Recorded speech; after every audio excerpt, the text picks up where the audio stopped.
I've been to Syria 6 times since 2014, 2 of which were with international delegations, and 4 times were independently on a visa I applied for, paid for, and waited for. My trips have been self-funded or fundraised, and I've gone at my own risk and been able to travel freely in the country to areas I wish to travel to. I've been many times to Homs, to Malula, to Latakia, Tartus, Siath, Sweda, and again Aleppo 4 times. And I mention these because I think it's important people realize wherever I've gone, I've spoken in Arabic to the people I'm speaking with. What Donna, what Sarah have said, that the people support their army and government is absolutely true. Whatever you hear in the corporate media is the complete opposite. And on that note, what you hear in the corporate media, and I will name them, BBC, Guardian, New York Times, etc., on Aleppo is also opposite of reality. Aleppo since 2012 has been inhabited by different terrorist factions, among them al-Nusra, among them the so-called Free Syrian Army, which has committed the same heinous acts of terrorism as al-Nusra, as ISIS, as Ahrar al-Sham, as Nuruddin al-Zinki, which beheaded a 12-year-old Palestinian child and somehow is still deemed moderate. Since 2012, these areas of Aleppo, which have now recently been freed, their occupation by these terrorist factions has meant the greater Aleppo, the 1.5 million plus population of greater Aleppo, have suffered sieges denying them food and medicine. They've suffered for years a want of electricity and water, and they've suffered daily bombardment by these terrorists of mortars, of gas canister bombs, which are improvised and made locally, of water heater bombs, which are even more powerful and can level floors of entire buildings, of conventional weapons like Grad rockets supplied by the West, and etc.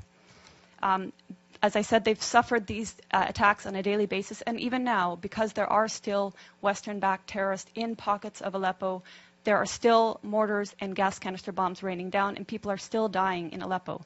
This is another reason why the liberation and securing of these areas is imperative, because that will actually bring peace to Aleppo.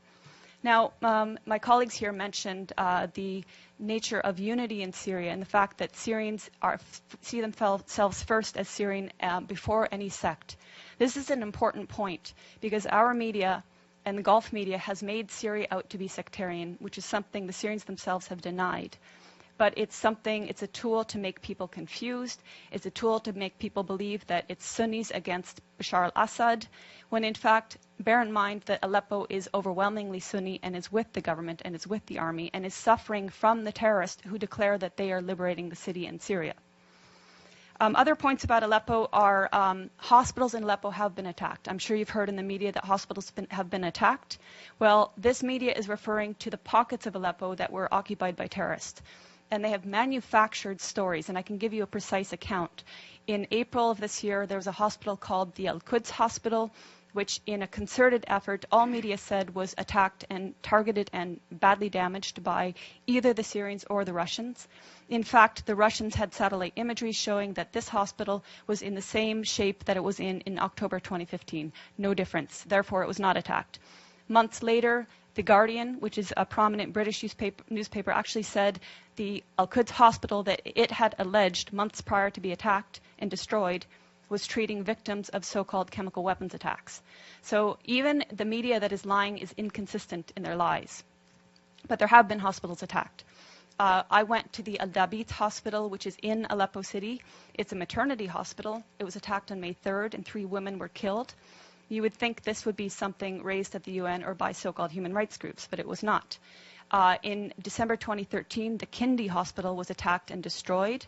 It was the largest and best cancer treatment hospital in the Middle East. It was destroyed by al-Nusra terrorist truck bombings.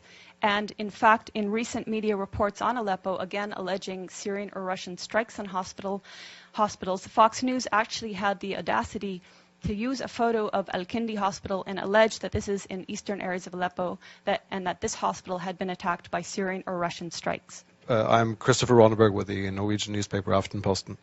A question or 2 questions for Ms. Bartlett here. As a journalist, I'm sure you can appreciate getting other impressions than empirical impressions from the ground. When you talk about the Syrian people and what the Syrian people want, how can you quantify that? Do you have any independent surveys where you can actually document that? And secondly, you talk about the corporate media, the Western media, the lies, and all of this. Could you explain what you think might be the agenda from us in the Western media, and why we should lie, why the international organizations on the ground should lie, why we shouldn't believe all these absolutely documentable facts that we see from the ground, these hospitals being bombed, these civilians who are talking about the atrocities that they have been experiencing. How can you justify calling all of us liars? Sure.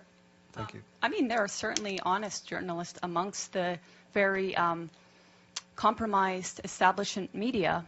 Let's start with your second question. So, international organizations on the ground. Tell me which ones are on the ground in eastern Aleppo. Yeah, okay, I'll tell you, there are none. There are none. These organizations are relying on the Syrian Observatory for Human Rights, which is based in Coventry, UK, and which is one man. They're relying on compromised groups like the White Helmets, which, let's talk about the White Helmets. The White Helmets were founded in 2013 by a British ex-military officer.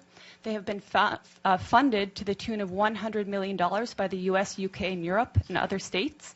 They purport to be rescuing civilians in eastern Aleppo and Idlib, yet no one in eastern Aleppo has heard of them. And I say no one, bearing in mind that now 95% of these areas of eastern Aleppo are liberated. The White Helmets purport to be neutral, yet they can be found carrying guns and standing on the dead bodies of Syrian soldiers. And their video footage actually contains children that have been recycled in different reports. So you can find a girl named Aya who turns up in a report in month, say, August, and she turns up in the next month in 2 different locations. So they are not credible. The SOHR is not credible. Unnamed activists are not credible.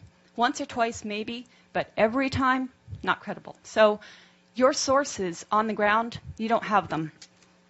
As for your agenda, not your, but the agenda of some corporate media, it is the agenda of regime change.